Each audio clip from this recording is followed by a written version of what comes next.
say it loud, 'cause someone out there listening. If you're gonna think it, think out loud, 'cause you don't know what you're missing till you let them all in. Oh, oh, oh. Tell them what it's all about. Oh, oh, oh. You're listening to the Divorce Registry podcast, talking about real people, real issues, and real solutions. I'm Jonathan Fogel, a family law attorney. And I'm Amanda Johnson, a family law paralegal. This is the Divorce Registry podcast, where we provide informative, entertaining, and invaluable insights into all aspects of family law. You can reach us at thedivorceregistry@gmail.com, and be sure to follow us on Facebook. Amanda and I are partners at work and in life. We are both divorced, and we have 5 kids between the two of us. Some call it chaos. We just call it family. We call it chaos, too. Yeah, you're right. The signs say you'll be coming up roses soon. It all comes back to you. It all comes back to you. Hello, and welcome to the Divorce Registry. Hi, Jonathan. Good morning. How are you? I'm good. How are you? I am good. I'm good. Episode 3. It is episode 3. I'm super excited. I know. So am I. I was checking. We have listeners in 17 states and the Netherlands. Sweet. I know. Can we go visit them? Maybe. Maybe. Okay. Yeah. I'll see if we can get a hold of them, and then maybe we can come out there. We can do a live podcast from the Netherlands. I'm in. All right. I'm in. So today we are going to be talking about self-care, health and wellness, emotionally, spiritually, physically, all of it contained in one, right? Jonathan, what does self-care mean to you or for you? Well, for me, self-care was something that I kind of discovered as I was going through my divorce, right? Is that I put everybody else's interests before my own. My kids, their mom, everybody else. And I felt like when I was going through my divorce, I needed to find a way to take care of myself and figure out what I needed. And so for me, I found yoga, which was incredible. And for me, I keep saying for me because obviously I'm talking about myself. It's for you. It is for me, which is all about self-care, right? That's what I'm talking about. I needed a space where I could just shut down, right? I was so hyper-focused on work and everything that was going on around me, and I needed a place where I could just shut down. So for me, the yoga part wasn't so much of the physical aspects of yoga, because if you look at me, I'm not the typical yogi, right? 240-pound, 6-foot guy. I don't know if there is a typical yogi, but they look more like you than they look like me, I I think, is what I'm saying. And for me, though, when I went to – I got to stop saying for me. It's really getting annoying. But when I went to that first yoga class, I was completely out of my element. I'm like, I don't know what Shavasana and Downward Dog and all these other things were. And I started to realize it wasn't about doing the movements. It was about staying focused and being present on that mat for that hour, which was the hardest thing in the world for me. Right. The hardest thing. I'm like, the moves and stuff I could figure out, but to be present and to not let my mind wander into the 50 things that I had to do about, I got to get the kids here and they have homework tonight, and I'm looking at their, campus portal and see that one of them didn't get the grade that, or didn't get their assignment. All those voices that kept on going inside my head, to be able to go to yoga and just be present for that hour. Yeah. And then to take that into my personal life. Right. And to take that also into my work life. I mean, I think it helped me also as a family law attorney to appreciate more what people were going through and to try to help and be present when I sat down with them also. Yeah. Which I want to talk about something, and I know maybe you don't want to talk about He's it. He's going off track. I'm going off track for a second because I do want to bring this up because I think other people may appreciate this and may have these same issues. Amanda and I obviously have been together now for about 6 years. We were both divorced. We have kids. We don't live together. We did for about a year, and that was a story for another time. The whole podcast. But this week was really tough for us. We had a tough week this week, and we're going to go talk to a counselor and therapist and see if we can work through some of the things that we're dealing with. And one of the reasons that I think we had a tough week is I'll put this out there that I definitely at times take our relationship for granted, right? I'm not present for our relationship, right?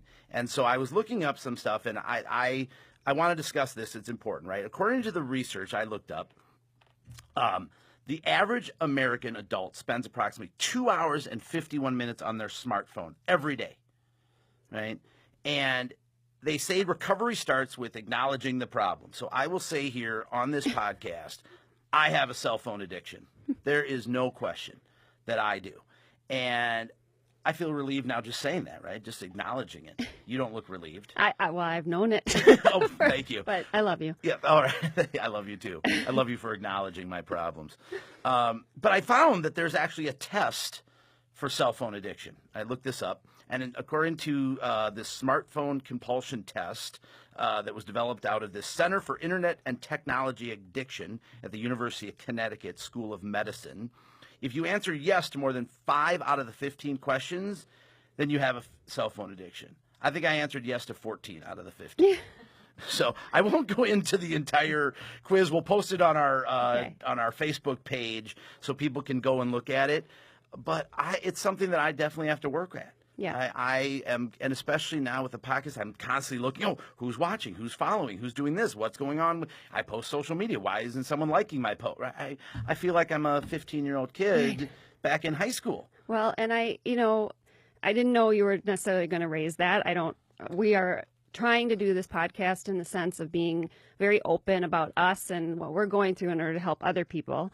And therapy is part of self-care. Therapy, making that choice to take care of us, is self-care.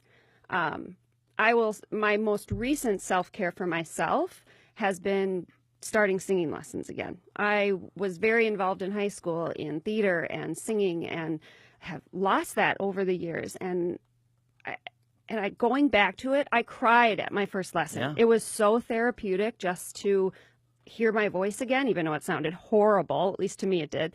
But it's okay. It's okay. So anyway, let's introduce who we have with us today. Yes. On that note, we have Julie Burton here.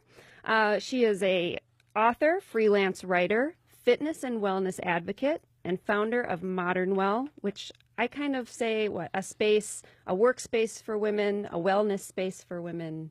Both. Okay, yes. a lot. So Julie, welcome. Thank you. Thanks for having me. Yes, and why don't you tell us in your words what self-care is to you? And pull that mic a little closer because I want to make sure everyone can hear this. Okay. Well, this thank is important you. stuff. Yes, it is actually, and I love what you said, Jonathan, about everything that you said about self-care, and the fact that you did keep bringing it back to, my needs. I mean, that is what it is, right? And it feels sort of almost shameful, right, to say that, but that is sort of the problem, shall we say, with self-care, is that people feel when they put a stake in the ground and say, this is what I need, that is wrong. Right, it feels selfish. Right, and oh my gosh, I should be thinking about everyone else, and I should be taking care of everyone else. And yes, we do need to think about other people and take care of other people, but self-care is really about that right, that value that we have to say, you know what, I need to take care of me, or I won't be able to take care of everyone else the way I really want to. And in your book, I have to just say this, you quoted somebody about it, but it was your book talks a lot about being a mother and taking that time for yourself. And it was part where you refer the parasitic, where the mother's the host and the child is the and it rung so true. That child cannot survive unless that host is very healthy. Exactly. Yes. Exactly. And in the beginning, as a parent, and you are so needed. I mean, they need you to survive. They cannot survive without you. So you do have to give and selflessly continue to give. And I think that there is a time when we do have to do that.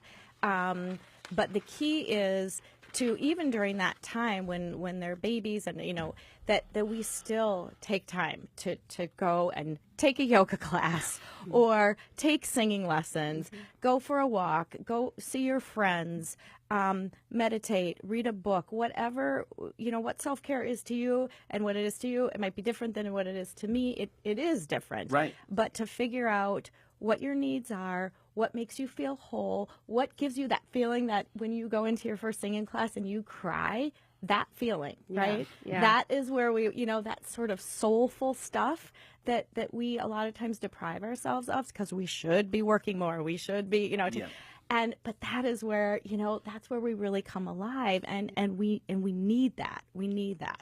Do you see that? I mean, your book is geared towards mothers, and do you see that mothers tend to lose that self-focus because they're so focused on getting the kids to where they need to go, making sure the kids are okay, making sure that whatever the house is organized, that they take on so much that they forget, wait a minute, I also have to take care of something for myself. Yes, I do think that mothers tend to sort of lose themselves. But I also see fathers. I mean, I see my own husband, who is a very, very devoted father and husband. I mean, he struggles with self-care because he's working really hard and trying to take care of everyone. And sometimes I'll have to say, David, go for a walk, go hang out with your buddy, but he just feels like he has to be there for everybody. So I think, yes, it's mothers, but fathers are right in there too, and can really lose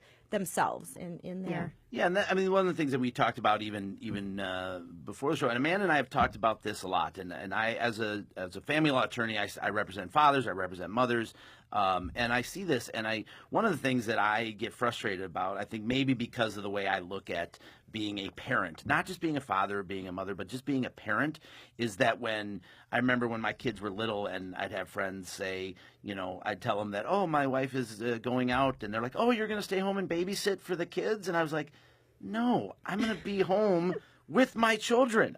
I'm not babysitting for them. They're my kids.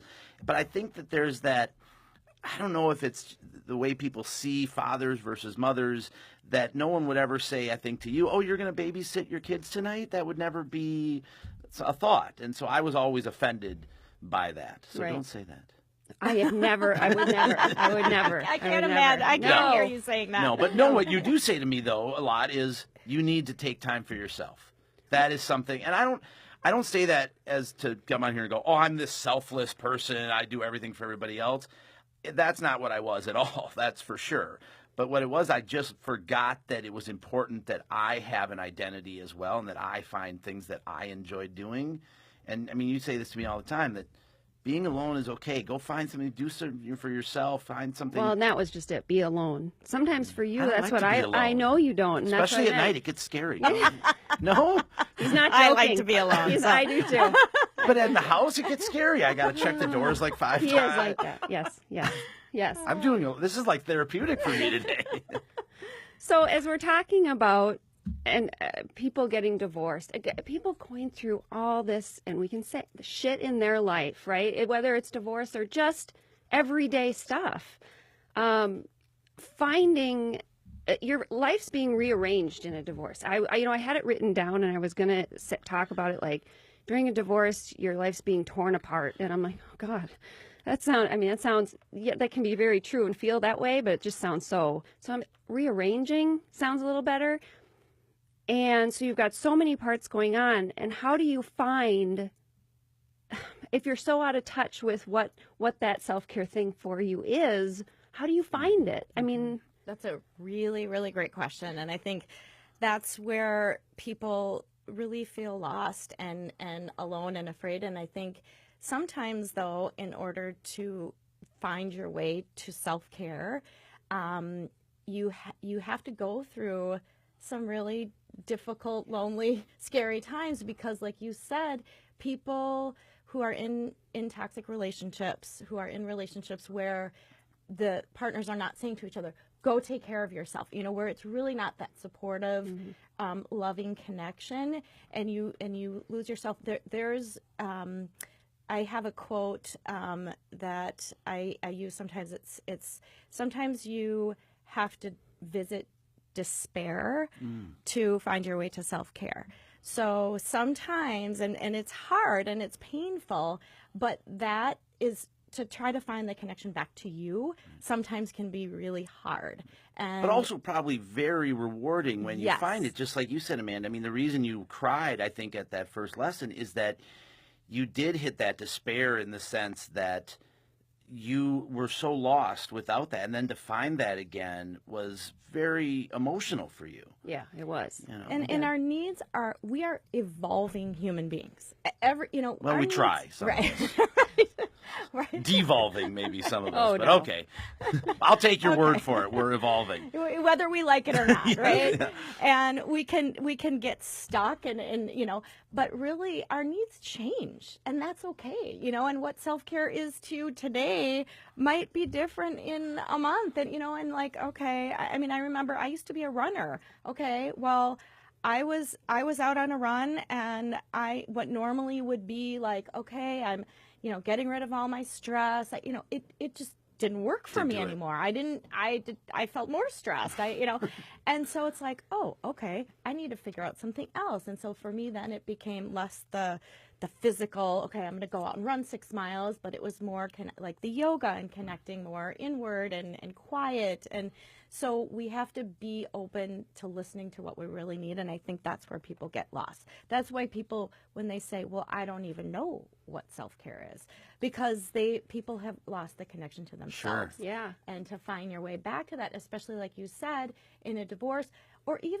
in a, there's tumult in a divorce, and there can also be tumult in a marriage, right? For sure. So there's difficult, times in a marriage where things, okay, maybe people stay married, but they're desperately unhappy, and so to just continue to find your way back to yourself. What do I need? What feels good? What doesn't feel good? Is so important to continually check in with yourself. And one of the things that I talk to people about, and as I kind of discovered my own self-care needs, I keep saying self-care, and I think of my mind goes maybe to not a good place or to maybe a dirty place when I think of self-care. I mean, is that just me? Is that just me? Well, maybe it is. I mean, I think well, that's part of but that's part of self-care too. I mean, let's be honest. All right. Anyway, I think our rating on this show just changed dramatically. Sex But- is a part of self-care. Yes. Okay, we're Okay. just gonna say it. Yes, absolutely. There you go. Whether with your partner or yourself, it is still part of self-care. Let's just say it to a degree, and let's not. Oh, anyway, I digress a little bit. But what I like to tell people when I talk to them about this issue is start small. If you can't figure out the big thing, start small. Maybe change your haircut, or anything, right? Do something that's just small enough to, or maybe buy yourself a new shirt, or do something that makes you feel good, because sometimes jumping from not really doing any self-care to finding that one thing that is going to make all the difference, that's a big jump, right? Exactly. And sometimes people, we say, go off the deep end, right? They go, oh, okay, I'm going to, blow all my money and buy a new, fancy sports car. Yeah, those are called midlife crisis, I right? think. I mean, it happens because you're kind of reaching and desperate for like, what is going to make me feel good? I feel so bad, right? I'm unhappy in my marriage. My kids it's hard parenting. What can I do to make me feel better, right?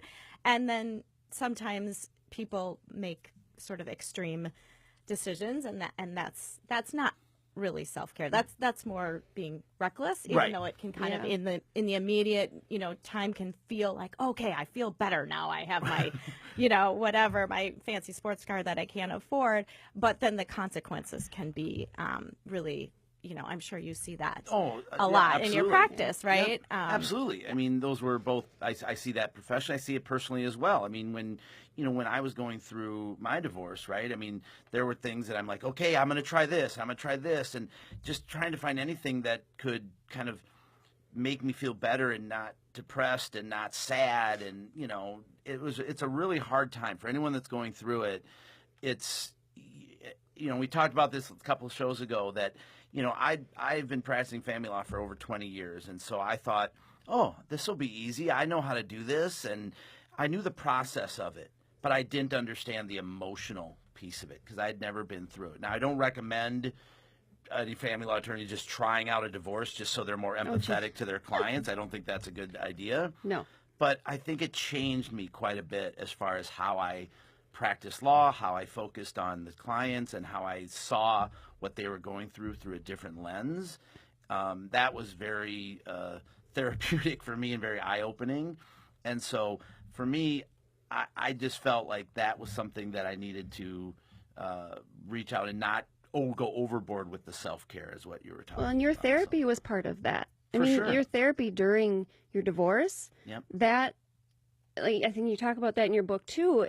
That is a form of self-care, and it's one that forces you almost not to find something else outside of the pain or whatever's going on, forces you to sit in it, talk about it, and that's good. It can be a little painful, but it's good. Exactly. It's so true to take care of our emotions. I mean, it's okay. We have to take care of our bodies, right? We take care of but our emotions are so confusing and so hard to deal with, and we numb and we run from them, and we want it. But therapy, oh my gosh, I mean, that is one of the biggest forms of self-care, and that's when you really connect to yourself and your true needs, not the Band-Aid needs that are going to make you feel better like right now, but the ones that are really going to be more long-standing and really more authentic to who you are, and then as you get stronger, and then you see, oh, okay, I feel better. My relationships are going to be stronger. I am stronger. And I think, as in the work that you do, the best advice I got from a therapist about marriage and my husband and I have been married for 25 years, and we've had blissful years, and we've had years where it's like, oh, are we going to make it? You're normal. And that's a normal marriage. Exactly. But to have self-care in the relationship, right? So there's sort of the individual self-care, like you're okay, I'm okay. But then there's what is self-care in the relationship? And I think that a lot of times gets lost too, because you get busy, you're kids, you're driving, you're here, you're there, you're ships passing in the night. Sure. And then it's like, what do we need, right? There's what do I need, what do you need? But what do we need to be healthy and strong and supportive? And am I meeting your needs? Are you meeting my needs? And to have those discussions. And so the therapist said to us, basically, every single day is a choice to stay married. Every day. Yep. And any given day, I can walk out the door, you can walk out the door. So to not take anything for granted. And I think that has stuck with me every day. I mean, even on the most difficult days where it's like, I have a choice, and you have a choice, and so. Wait, don't tell Amanda she has a choice. I know, we work together too, so he's kind of, we're in trouble. Well, we all have free will, right? And Julie, I really appreciate you saying that because I feel really scared about going into therapy with Amanda, right? We've not done this together. It's terrifying. Yeah, when you were going through your divorce, you went through therapy. I did my own therapy when I was going through divorce and continued that for a while. But Amanda and I don't live together, and going through therapy together, I'm concerned because I'm worried about the things you're going to say and I'm worried that I won't speak up. That's my concern, right? That I'm going to kind of be like, okay, yes, I agree. That sounds good. I'll work on that, and not because my worry is that if I speak up and advocate for myself, how is that going to make you feel? Is that going to make you feel like, well, geez, if you're not happy, or if you're saying these things about me, how is that going to affect our relationship? On the other hand, this may sound crazy, but I'm excited to go to the therapy with you because I feel like this will advance our relationship, and it will help us to understand each other and help us understand what we need individually and as a couple. Like you said, it's not just about your needs, my needs, but as a couple, what are the things that we can do together? Well, and it was just our New Year, our Jewish New Year, and one of the sermons that one of the rabbis gave was about the struggle and sort of the conflict in relationships when both people really actually truly speak up. And it's like there's a rope, and then there's sort of the knots in the rope, and the knots are kind of that difficult, like, we are not agreeing. We are not seeing eye to eye. I see it this way. You see it this way. We're kind of afraid to really speak our truth. But those knots are really what keeps you together. Sure. I mean, that's how you really know each other. Because if you just go, yep, whatever she says, that's going to build, and it can't last. Builds resentment. Well, it has. I mean, that is what we do. Yeah.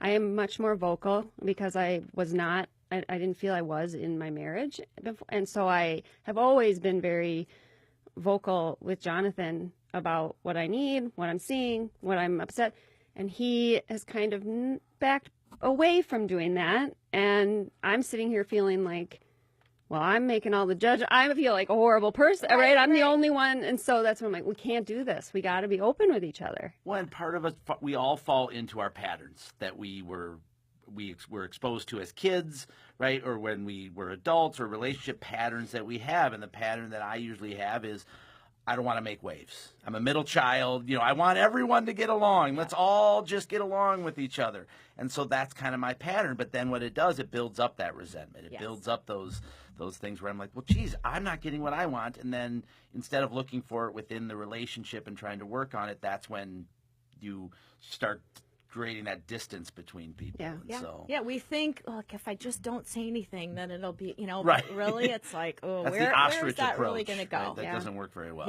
Yeah. Yeah, well, I want to let people know about your book. I do want to say that it's called The Self-Care Solution. And you want to tell them, I kind of read it, so I kind of know, but what inspired you to write it and to open up and share? Because that's vulnerability right there. I mean, to do that, and you give it to everybody you know in your life, and you're like, here I am. Here's everything. Yeah, it was terrifying. But, I mean, it's what you guys are doing, on this. I mean, it's beautiful. There is some kind of like, okay, we're all human beings, right? We're all scarred and, have our own sort of crazies. And I wrote this book actually as a result of kind of a breakdown, really, that I had. And I had 4 kids, and I was trying to build my career, and my husband was traveling a lot, and we had some stuff in our family, some illness, some financial stuff, and it felt like literally the sky was falling, and I was actually on a run, and didn't feel that self-care thing that I normally would feel, like, okay, everything bottled up. I ended up at my sister's doorstep, just in a puddle of tears, and I thought, oh my gosh, okay, I feel so alone and frustrated, and I don't know how to take care of myself. Like, I am just, drowning here.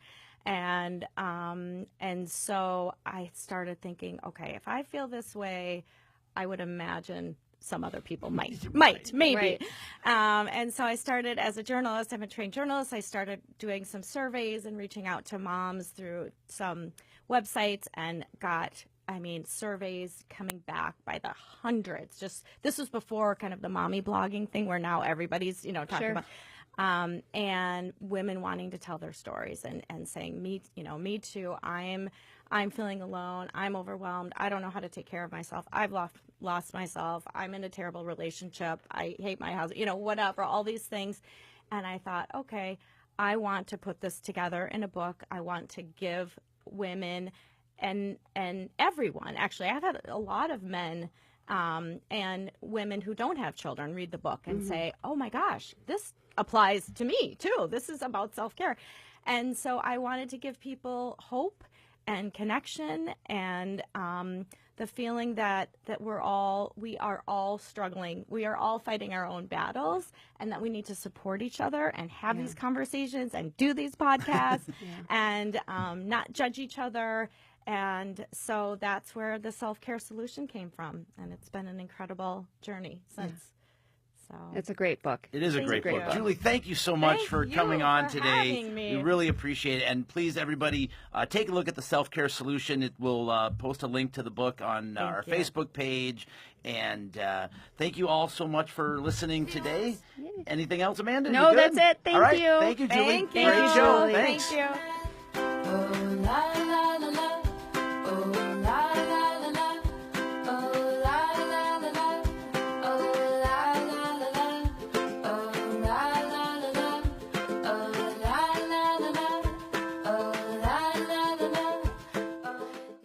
The information in this podcast was for general purposes only. The information provided was not legal advice or a legal opinion. You should seek the advice of legal counsel of your own choice before acting upon any information from this podcast. Contacting us by phone or any other means does not establish an attorney-client relationship.